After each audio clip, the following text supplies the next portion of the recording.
No EU leader is happy with the humanitarian crisis in Gaza, but there's division over how to balance the needs of Palestinian civilians with Israel's right to self-defense. Israel has a right to defend itself, to defend its population. I think that's logical.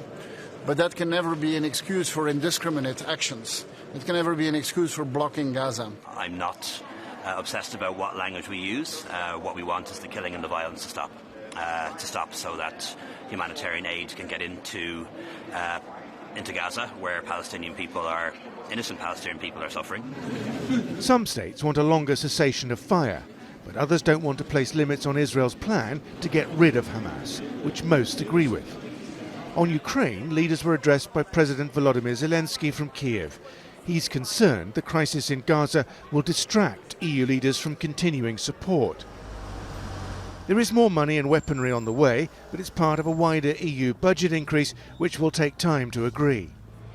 Meanwhile, Hungary's Prime Minister Viktor Orban defended his recent meeting with Russian President Vladimir Putin. And we would like to do everything in order to have peace. Therefore, we keep open all the communication line to the Russians, otherwise there will be no chance for peace. This is a strategy, so we are proud of it.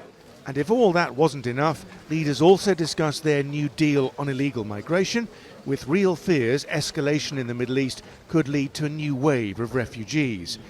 On the fringes of this summit, leaders from Kosovo and Serbia met with a number of EU leaders. Brussels is trying to get both parties back to the negotiating table, following recent violence in northern Kosovo, blamed on Serbian gunmen backed by Belgrade.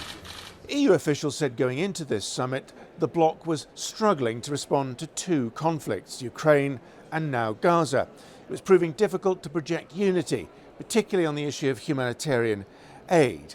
Add to that the always sensitive subject of raising new funds and agreeing new rules on migration, and this is proving to be one of the EU's more challenging meetings.